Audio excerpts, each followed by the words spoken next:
क्या हुआ भाई? अरे क्या हुआ? कोई मदद चाहिए क्या? यार मेरी गाड़ी खराब हो गई है और मुझे ये बॉक्स कहीं पहुंचाना है। हाँ वो तो ठीक है, पर है क्या इसमें? इसमें एक बहुत ही अनमोल चीज है और वक्त पे कहीं पहुंचानी पड़ेगी। मेहरबानी होगी यार तुम्हारी। हाँ हाँ चलो बॉक्स रखो। थोड़ा हाथ लगवाओ। हाँ हाँ। अरे बड़ा भारी है भैया। उठाओ। इतना बड़ा बक्सा।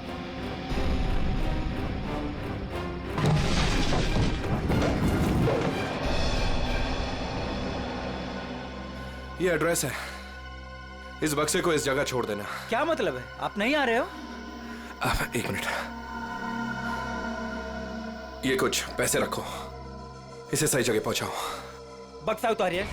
हाँ? मैंने कहा ना बक्सा उतारिए। अरे मुझे नहीं करनी आपकी मदद। अरे बेवकूफ समझा आपने? हाँ, बक्से में क्या है क्या नहीं है। तुम ये सब रखो यार, लेकिन टाइम पे बक्सा जिस एड्रेस पे बोला है वहां पहुंचा देना। हाँ देखिए मेरी एक शर्त है, बक्सा खोल के देखूंगा मैं। अरे क्या है क्या नहीं है इसमें।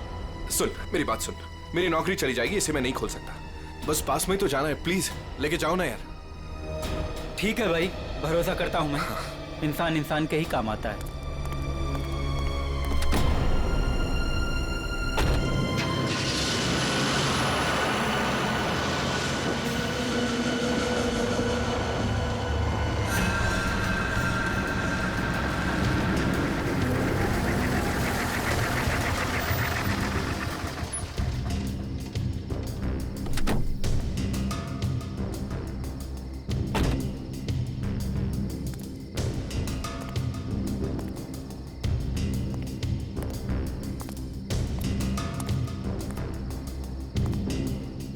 पता तो यही।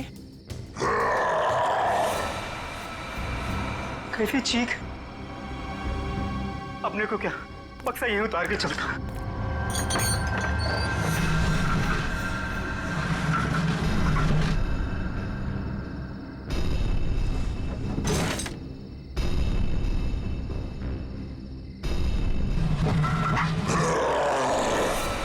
बक्से में से चीख!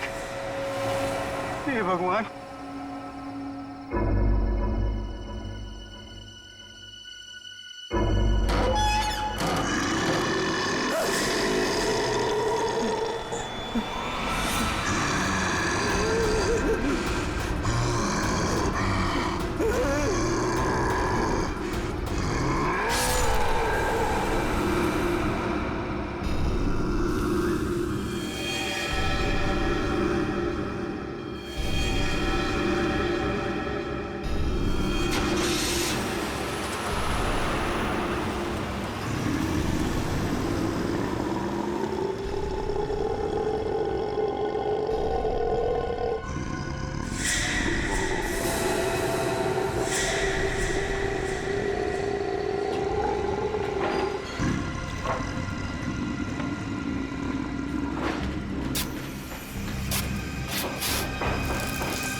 जरा जल्दी जल्दी हाथ पैर चलाओ तुम लोग सब लोग। 15 दिन में ये बिल्डिंग पूरी करके देनी है हमें, वक्त नहीं है हमारे पास। और सोनू, तू इतना सुस्त क्यों है? खाना वाना नहीं खाता क्या? चल जल्दी काम कर। कौन है वहां पे? मैंने पूछा कौन है वहां पे? अभी तो बिल्डिंग का काम भी खत्म नहीं हुआ है और अभी से बिल्डिंग टूटने लगी। सोनू जरा देख तो।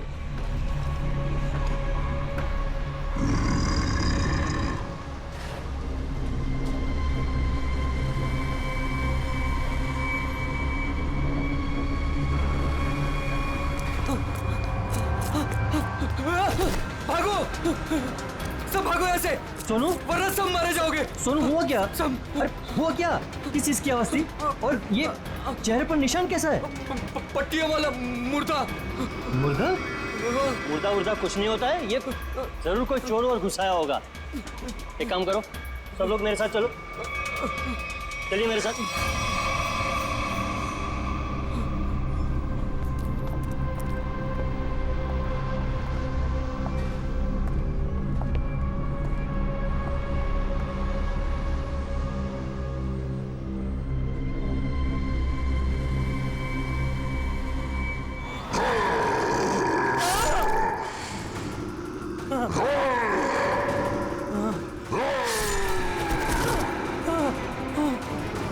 भागो भागो, सब यहाँ से भागो, पट्टियों वाला मुर्दा, भागो।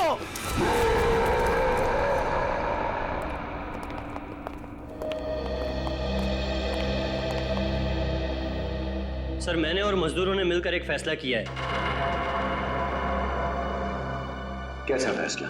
कि हम आपकी बिल्डिंग में अब काम नहीं करेंगे। तुम क्या बकवास कर रहे हो तुम? सर, लगता है आपकी नजर कमजोर हो चुकी है, इसलिए मेरे चेहरे पर ये निशान आप देख नहीं पा रहे। ये हाँ, शराब पी के झगड़ा किया होगा। सर, ये उस आत्मा की देन है जो आपकी बिल्डिंग में है। आत्मा? क्या बकवास कर रहे हो तुम? हाँ? जानता था, मैं जानता था कि आप मेरी बातों पर विश्वास नहीं करेंगे, इसलिए मैं साथ में सोनू को भी लाया हूं। सोनू,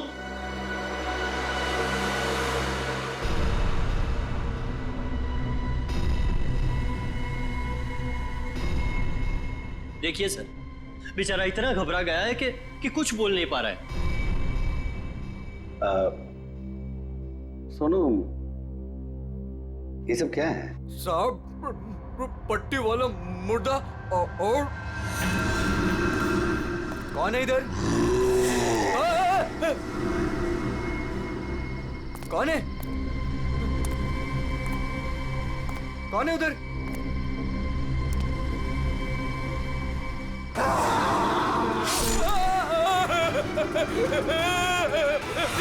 मुझे लगता है कि तुम सब लोग काम कम और नशा ज्यादा करते हो, तभी ऐसी बहकी बहकी बातें कर रहे हो।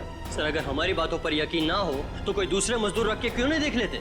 जब वो अपनी आप बीती सुनाएंगे तब तो आपको विश्वास हो जाएगा ना। बिल्कुल रख लूंगा। इस शहर में मजदूरों की कोई कमी नहीं है। इस शहर में काम की भी कोई कमी नहीं है।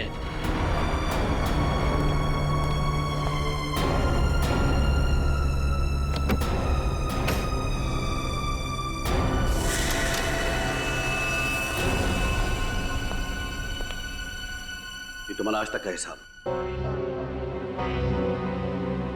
और एक बात याद रखना कि इस बिल्डिंग में मेरे और मेरे इन्वेस्टर्स के करोड़ों रुपए लगे हैं। तो तूने बाहर जाकर इस बिल्डिंग के बारे में कोई बकवास की या कोई झूठी अफवाह भी फैलाई तो फिर मुझसे बुरा कोई नहीं होगा। दिनेश, पैसे कोई पेड़ पे नहीं उगते, समझे?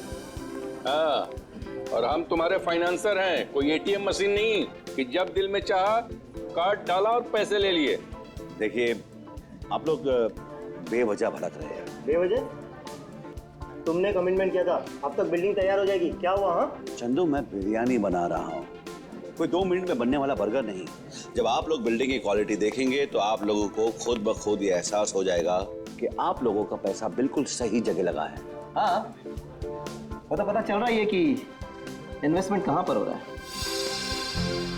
वैसे काफी अच्छी पार्टी दी है आपने अपने शादी के सालगिरह की। और Natasha, excuse me, sorry sir, मैं आप लोग को तो अपनी फ्रेंड से मिलवाना ही भूल गई। Meet, come. She is Tina, Swati. बस हमें किसी से नहीं मिलना। दिनेश, इस बार अगर तुमने जबान पलटी ना, 15 दिन मतलब 15 दिन, दैट फाइनल। हाँ 15 दिन पक्का। और हाँ, 15 दिन से ज्यादा हुआ ना तो तुम्हारा घर और भाभी जी के गहने बेच करके अपने पैसे हम लोग वसूल लेंगे, समझा? अरे पक्का कहाँ? दिनेश सुनो ना। एक्सक्यूज मी, आपकी भाभी बुला रही है। मन से, एक्सक्यूज मी। जल्दी आइए ना। क्या है? दिनेश देखिए ना, मार्केट में नया हार आया है, आप कभी लेकर देंगे मुझे ये? बस हार और गहने, इन चीजों के अलावा तुम्हारे लिए और कोई चीजें इंपॉर्टेंट है ही नहीं। पति जिए हमारे, तुम्हें कोई फर्क नहीं पड़ता। मन तो करता है कि तुम्हारा गला दबा दूं। क्या बात है पापा, आप मम्मी पर इस तरह से क्यों चीख रहे हैं? मैंने सिर्फ सालगिरह का तोहफा मांगा था और ये ऐसे कर रहे थे मुझ पर। आशा, ये जो तुम्हारे ठाट बाट और ऐशो आराम है ना, वो केवल इसीलिए है क्योंकि तुम्हारा ये पति दिन रात गधे की तरह काम करता है। पापा, अगर आपके पास इतना ही पैसा है ना तो थोड़ा हम पर भी खर्च कर दो प्लीज। पहले तो आपने फ्लैट देने के लिए भी मना कर दिया, और अब जब मम्मी ने आपसे एक छोटा सा हार मांगा तो उसमें भी आपको दिक्कत है। तुम दोनों नालायक बच्चों को तो मैं कुछ दूंगा नहीं, और तुम लोग मेरे घर में रहते हो, इसी बात से खुश रहो।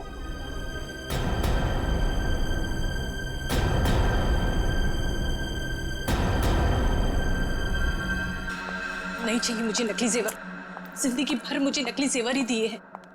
एक छोटा सा हीरे का हार ही तो मांगा था मैंने।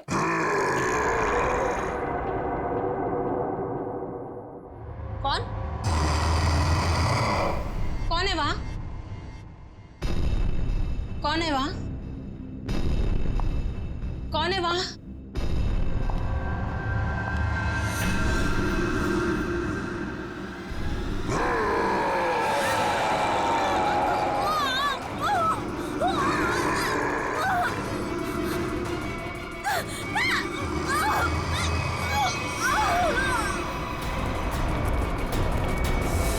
आशा, आशा, आशा, आशा, क्या मम्मी?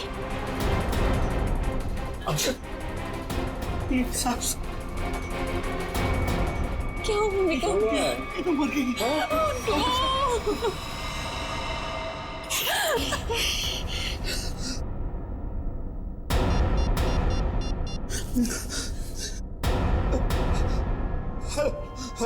Hello CID.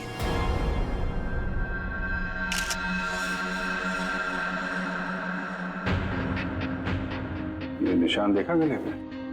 हाँ सर, लगता है काफी जोर से गला दबाया खूनी ने। ये जो नेकलेस है ना, इससे पकड़ के घसीटा है, तभी निशान इतने गहरे हैं। शायद विंड पाइप के टूट जाने से मौत हो गई इनकी। सर खून के निशान कॉरिडोर में यहाँ तक आए हैं, और आशा जी की चप्पल।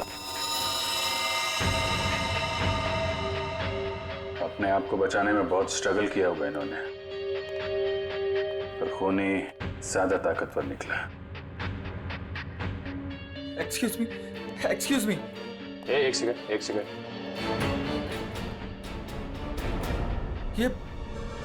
ये सब कैसे हो गया सुलेखा? आज तो इतना शुभ दिन था, शादी के सालगिरह वाले दिन। आपकी तारीफ? जी मैं सुलेखा का हस्बैंड। अच्छा, तो आशा जी आपकी सास थी? जी।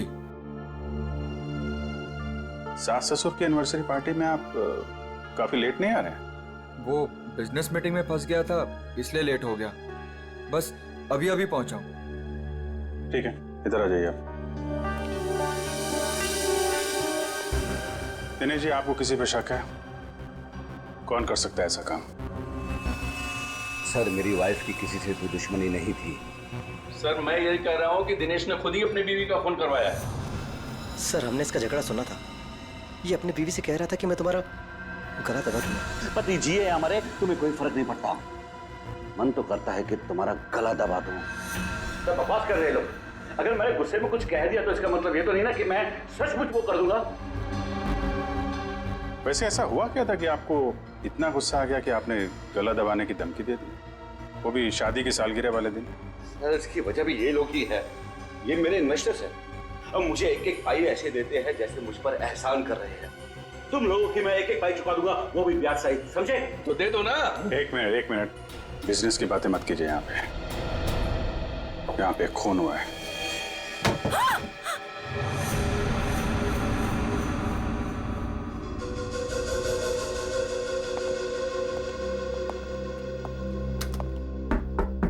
कौन है अंदर? दरवाजा खोलो।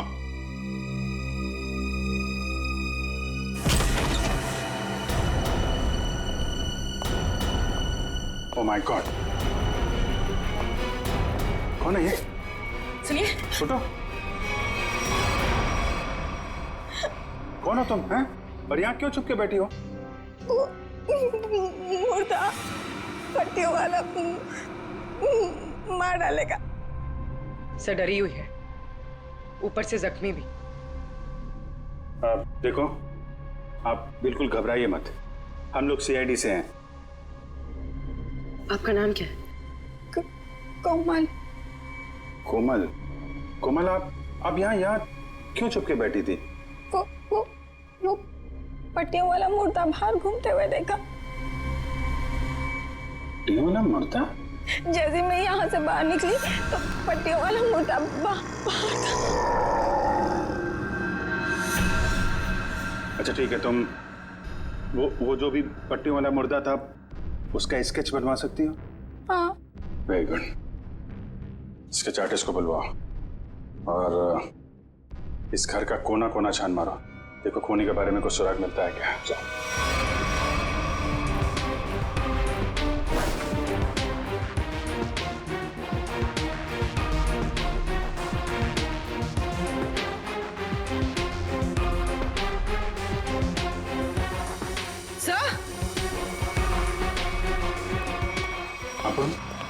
सर ये पट्टी मिली है। क्या? यहाँ पर। कोमल ने देखा पट्टी वाला मुर्दा और यहाँ पे पट्टी का टुकड़ा मिला। सर स्केच तैयार है। तो ये है वो पट्टी वाला मुर्दा। इस मुर्दे का और इस पट्टी का क्या राज है, जल्द से जल्द पता लगाना होगा। गले का हार बेचारी का फांसी का फंदा बन गया।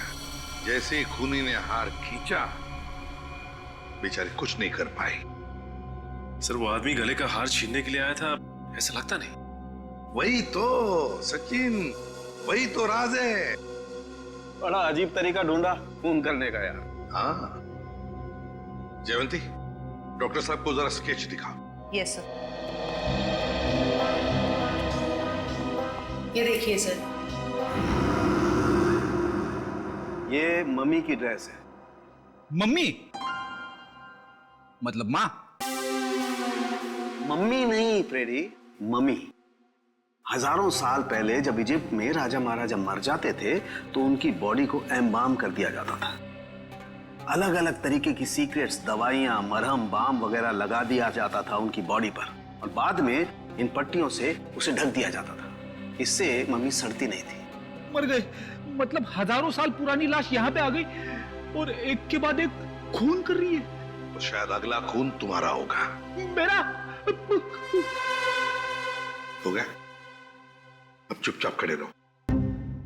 और एक बात ध्यान में रखो, मम्मी कभी सड़ती नहीं है और ना मम्मी कभी जिंदा होती है। अच्छा सर, ये जो पट्टी का टुकड़ा हमारे हाथ लगा है, कहीं ऐसा तो नहीं कि ये खूनी के साथ हाथापाई के दौरान आशा जी के हाथ आ गया? नहीं, ऐसे नहीं हुआ। तारिका जी, आप ठीक है वहां पे? नहीं। फिर एक सीआईडी ऑफिसर बोल रहा है कि इनके हाथों में पट्टी आई थी, मतलब आई थी। सीआईडी ऑफिसर आसमान से उतरता है क्या? उससे गलती नहीं हो सकती।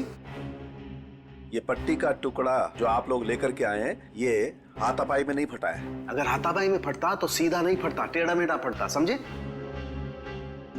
और ये टुकड़ा कोई मामूली टुकड़ा नहीं है। 1500 साल पुराना है ये टुकड़ा। 1500 साल? 1500 साल? 1500 साल? जी, किसी ने मम्मी की पट्टियां खरीद ली हैं। कहां से सालूं के साहब? ये इजिप्ट से? अरे यार, लोग पुरानी मम्मियां खोद खोद के निकाल रहे हैं और चोरी छिपे बाजार में बेच रहे हैं। ऐसी एक मम्मी शायद इंडिया में आ गई। बाप रे! लेकिन सर ये खूनी मम्मी बना क्यों होगा? हल्ला मचाने के लिए सचिन, हल्ला मचाने के लिए। ये खूनी चाहता है कि लोग उसे देखें और जोर जोर से चिल्लाए, मम्मी आ गई, मम्मी आ गई। ये खून उस खूनी मम्मी ने ही किया है और वो पट्टी का टुकड़ा जानबूझकर छोड़ गया है हमारे लिए सबूत।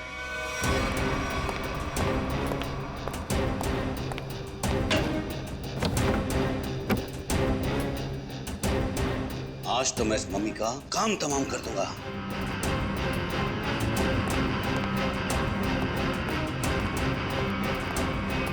सर, ये सोनू है, दिनेश की बिल्डिंग में काम करता है। अच्छा, सोनू साहब कोई पैसा वैसा नहीं था दिनेश साहब के पास, कंगाल थे वो। एक मिनट, कंगाल थे वो, कोई पैसा वैसा नहीं था दिनेश साहब के पास, क्या मतलब क्या है?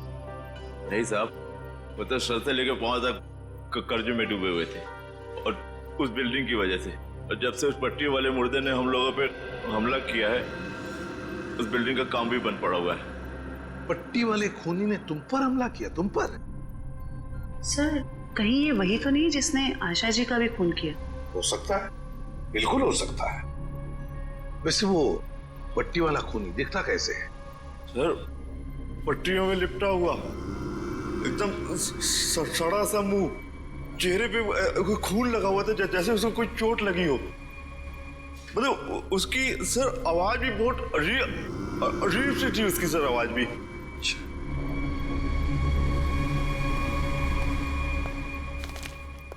एक मिनट, क्या वो ऐसा दिखता था?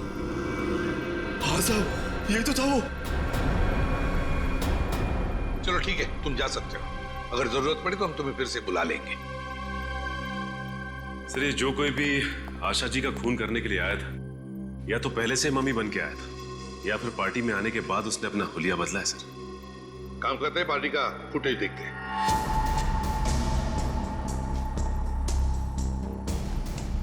एक मिनट, पॉज करो। ये देखो, ये है ना महेश, आशा जी की बेटी सुलेखा का पति महेश। हाँ सर, लेकिन ये तो कह रहा था कि आशा जी की मौत के बाद आया था ये पार्टी में। झूठ बोला हमसे, वो झूठ बोला। जयवंती सर, फोन करके बुला लो उसे अभी, इसी वक्त।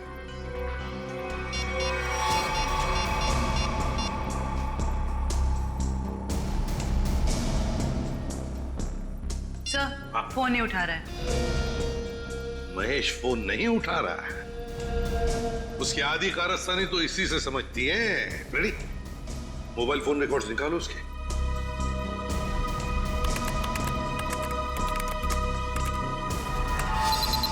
सर, ये रहे महेश के फोन कॉल रिकॉर्ड्स। 40 बार फोन किया है एक ही नंबर पे,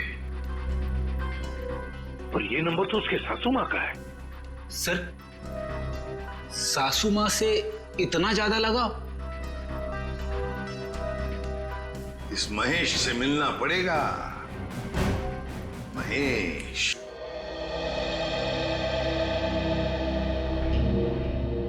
क्या महेश घर पे है इस वक्त? नहीं सर, महेश जी तो अभी घर पे नहीं है। लेकिन प्रॉब्लम क्या है सर? देखिए, महेश ने हम सबसे झूठ बोला। जब आपकी माँ का खून हुआ, उससे पहले ही महेश वहां मौजूद था। आपका मतलब है मेरे पति ने खून किया है? देखिए, हमें उस पर शक है। लेकिन सर, वो ऐसा क्यों करेंगे? पैसों के लिए। पैसों के लिए किया होगा उसने। सब पैसों के लिए? लेकिन सारा पैसा तो डैडी के पास है। उन्होंने आज तक माँ को कभी कुछ नहीं दिया। तो फिर महेश जी जो क्यों हत्या करेंगे मेरी मॉम की? अब ये सब कुछ तो हमें महेश ही बताएगा। लेकिन हाँ, अगर महेश आपसे कांटेक्ट करता है तो हमें खबर कीजिए। तो फ्रेडी, इस महेश का मोबाइल ट्रैक करो, सब पता चल जाएगा।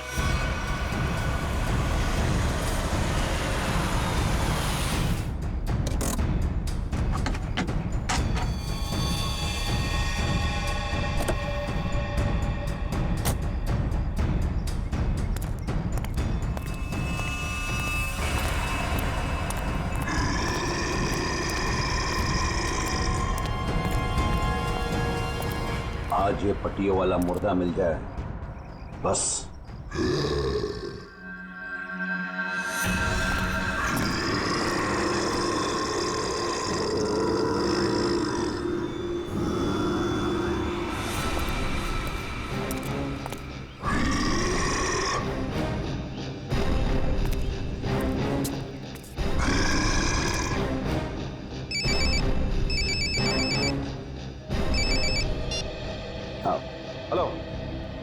हाँ हाँ हाँ जीतू भाई, हाँ आपके लिए खुशखबरी है। हाँ जी, बिल्डिंग का काम बहुत जल्द शुरू होने वाला है।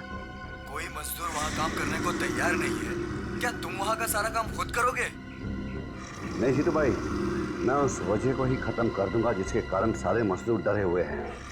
आज उस पट्टी वाले मुद्दे का दी एंड है। अब मैं आपको बाद में फोन करता हूँ।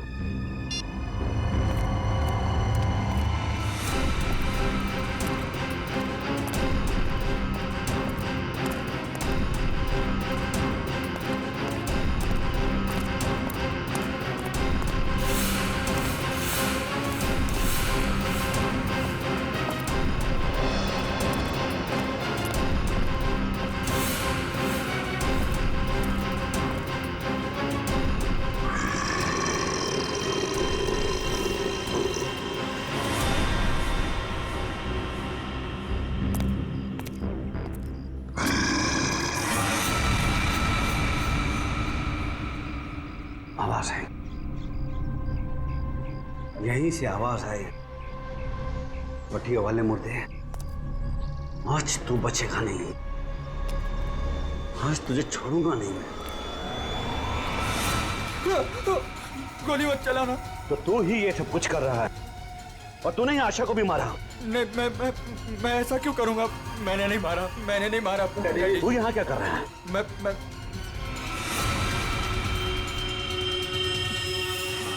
डैडी, वो आपके पीछे है। ना ना ना महेश, मैं तेरी किसी भी चाल में आने वाला नहीं। मैं सच कह रहा हूँ, वो पट्टी वाला मुर्दा आपके पीछे ही है।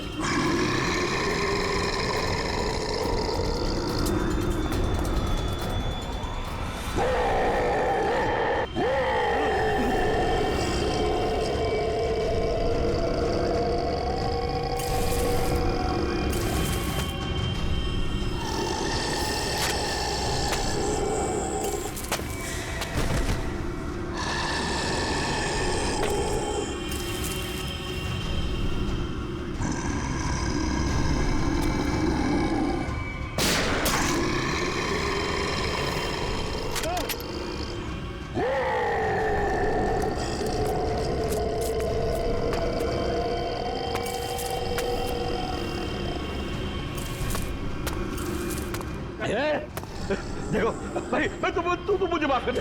मुझे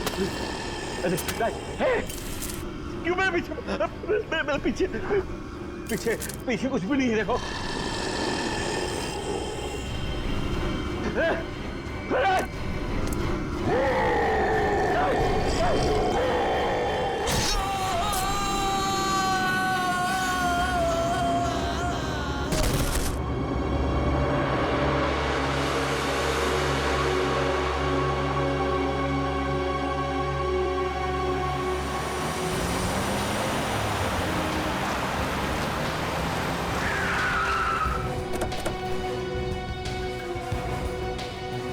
सर, मोबाइल कंपनी वालों से पता चला है कि ये दिनेश का मोबाइल भी यहीं पे है। इससे पहले महेश दिनेश को नुकसान पहुंचाए, हमें उसे बचाना होगा। अरे सर, दिनेश, चलो देखते हैं।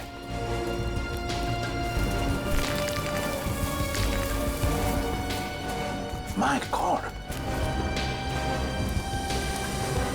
ये तो जिंदा है। सच, जल्दी से एम्बुलेंस बुला, जल्दी। फ्रेडी, जयवंती, देखो आसपास। Yes sir.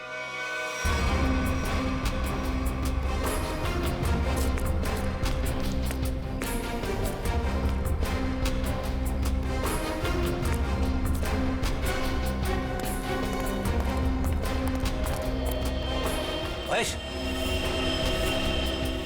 सर। हाँ फ्रेडी, क्या हुआ? सर, महेश बेहोश है। महेश, महेश। सर, हाँ? ये गन पड़ी हुई थी यहाँ पे। सर, हम तो सोच रहे थे कि इन सब के पीछे ये महेश है, लेकिन ये तो खुद ही बेहोश पड़ा है। हाँ, ये तो महेश के होश आने के बाद ही पता चलेगा कि ये सब किसका किया कराया है।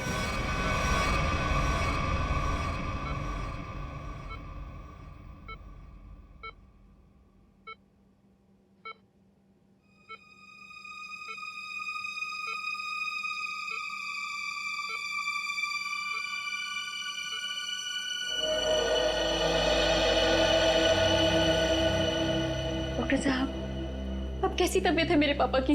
फिलहाल इनकी तबीयत नाजुक है, अभी कुछ भी कहना मुश्किल है।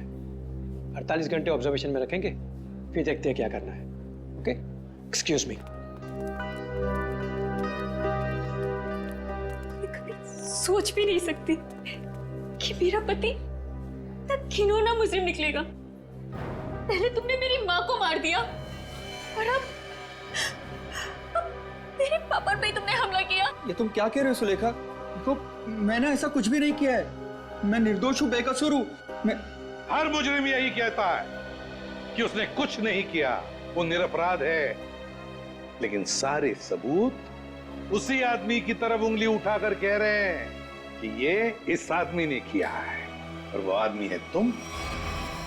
लेकिन सर, आपके पास ऐसा कौन सा सबूत है जो ये साबित करता है कि खून मैंने किया है? एक हो तो बताए। सबसे पहले तो तुमने हमसे झूठ बोला कि तुम पार्टी में देर से गए, लेकिन सीसीटीवी फुटेज साफ साफ दिखा रही है कि तुम पार्टी में पहले ही मौजूद थे, आशा जी की मौत से पहले।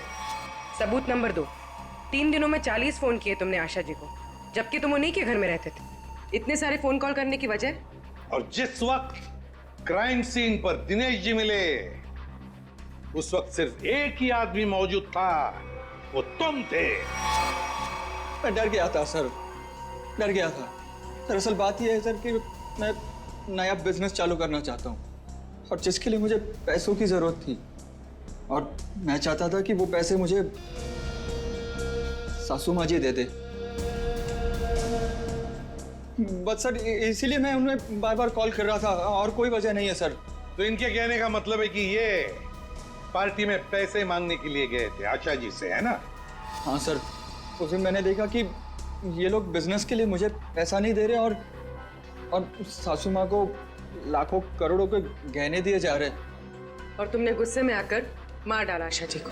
नहीं, मैंने उन्हें नहीं मारा। मैंने कहा ना, मैं उनसे पार्टी में बात करने गया था, पर मेरे बात करने से पहले ही उनका मर्डर हो चुका था। नहीं महेश जी, कौन विश्वास करेगा तुम्हारी इन बातों पर? पहले तुमने आशा जी को मारा, फिर दिनेश जी के पीछे पड़े, और वो भी कहां पर? अंडर कंस्ट्रक्शन बिल्डिंग में। ये गलत इल्जाम है। मैं वहां पर उनसे भी बात करने गया था, मैंने नहीं मारा। ऑफिस में नहीं जा सकते थे, घर में नहीं जा सकते थे?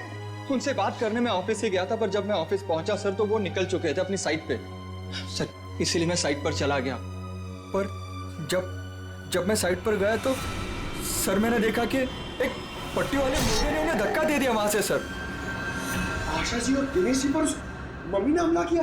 हाँ सर। पंकज, ये तो उस आदमी ने किया जो दुनिया को दिखाना चाहता है कि ये किसी इजिप्शियन मम्मी ने खून किया है। पर वो हमारे परिवार के पीछे क्यों पड़ा है? डॉक्टर साहब कह रहे थे ना कि इस तरह की पुरानी और महंगी पट्टियां आसानी से नहीं मिलती। सचिन, सेंट्रल स्टेट लेबोरेटरी से पता लगाएंगे कि पट्टियां कहां से और कैसे मिली है। मैं ACID से आपसे मिलना चाहती हूँ। डॉक्टर चारू, आप ही? हाँ, मैंने ही आपको फोन किया था। डॉक्टर चारू, इस पट्टी को पहचानती हैं? ओह माय गॉड, ये पट्टी आपको कहाँ से मिली? ये पट्टी तो हमारी लैब से चुराई गई थी। इस सिलसिले में एक डॉक्टर को काम से भी निकाल दिया गया। आइए।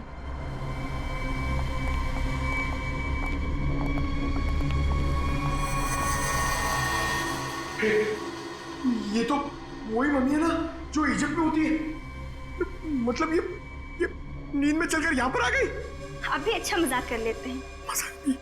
दरअसल हर साल इजिप्ट से इन मम्मीज को हमारे यहाँ रिसर्च के लिए भेजा जाता है, और सर ये मम्मीज 1500 साल पुरानी है। तो क्या सिर्फ इन्हीं मम्मीज की पट्टी गायब है? हाँ सर, कुल 5 मम्मीज की पट्टियाँ चोरी हुई थी, जिसमें से 2 पे मैं काम कर रही हूँ इन्हें गलने से बचाने के लिए।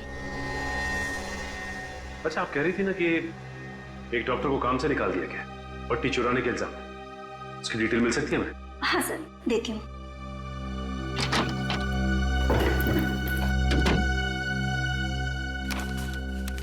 ये है सर मिस्टर ज्ञान।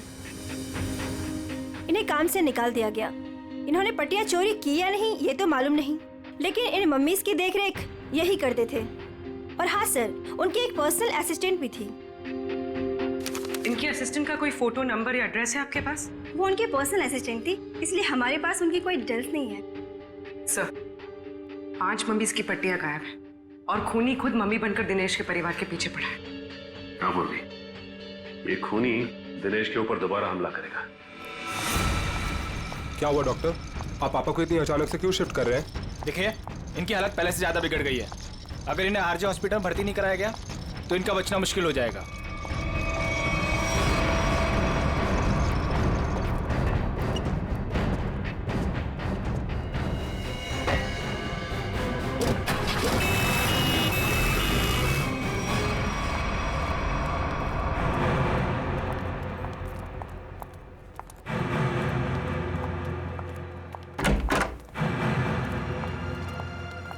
दिनेश जी तो कहीं दिखाई नहीं दे रहे हमें। वही तो, चलो देखते। अरे डॉक्टर साहब। हाँ जी, ये पेशेंट मिस्टर दिनेश का है? हाँ जी, उनको तो डिस्चार्ज दे दिया है। क्या मतलब तबीयत सुधर गई थी उनकी? नहीं, तबीयत तो नाजुक ही थी, पर उनके परिवार वालों को शायद भरोसा नहीं था कि उनका यहाँ अच्छा इलाज होगा। तो उन्होंने दूसरे डॉक्टर को फोन किया और वो यहाँ से दूसरे हॉस्पिटल ले गए। कौन से hospital? RG hospital. RG hospital, उसका नंबर तो होगा ना यहाँ पर? हाँ जी, रिसेप्शन पे होगा। चलिए आइए, बात करा देता हूँ।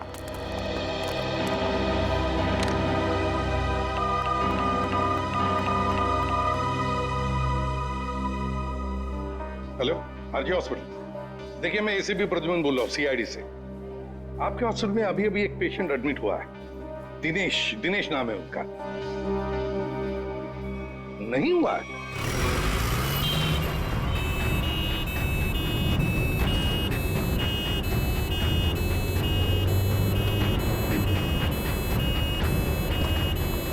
काम हो गया बॉस, तीर कमान से निकल चुका है। आप निशाना तैयार रखो।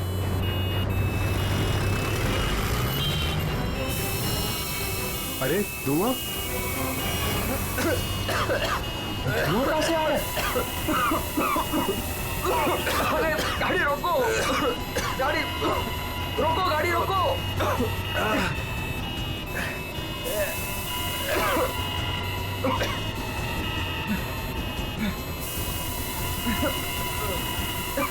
धुआं बढ़ते ही जा रहा है ये।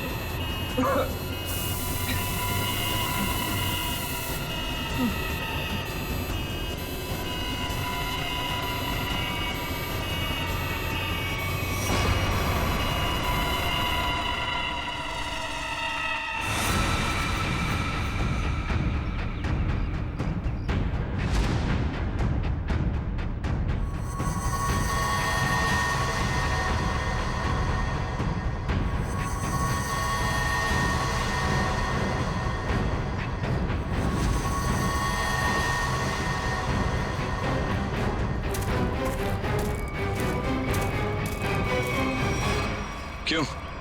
अब तुम्हारे जीवन का मकसद पूरा हो गया? हाँ, पिछले 10 साल से मैं इसी दिन के तो सपने देखती आई हूँ। और देखो, आज मेरा सपना पूरा हो गया। नहीं नहीं, सीआईडी के रहते अपराधियों के सपने कभी पूरे नहीं होते। सीआईडी? क्यों डॉक्टर ज्ञान? पेशा डॉक्टर का, काम एक अपराधी का। अबे देख क्या रहे हो? उड़ाओ सीआईडी वालों को।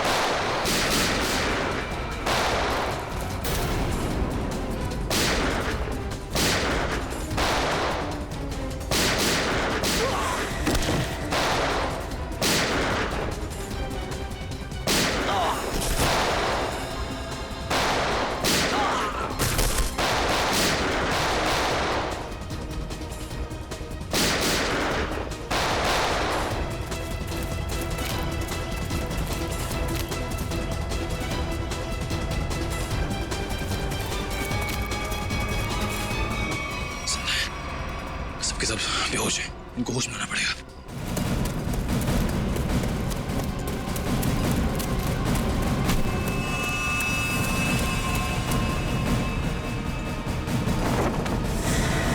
तुम जिंदा लोगों को मम्मीफाई करी थी ना? मैं तुम्हें सिखाती हूँ मम्मीफिकेशन किसे कहते हैं। अपराधियों को मम्मीज बनाने का काम हम करते हैं। मैं दिनेश की सेक्रेटरी सिर्फ इसलिए बनी ताकि इससे अपने भाई के मौत का बदला ले सकूं, और इसलिए मैंने मम्मी बनकर इसकी बिल्डिंग में काम करने वाले लोगों पर हमला किया ताकि मम्मी की अफवाह फैल जाए। तुम कुणाल की बहन हो? नाम मत लो अपनी गंदी जबान से मेरे भाई का। एक वक्त था जब वो तुम्हारा सबसे करीबी दोस्त था, और तुमने क्या किया? दोनों साथ गए थे ना विदेश पैसा कमाने के लिए। सर, इसको सहयोग से एक मम्मी मिली, और मेरा भाई चाहता था कि वो ये मम्मी वहां की देश की सरकार को सौंप दे, लेकिन ये दिनेश उसे ग्रे मार्केट में बेचना चाहता था। सर ऐसा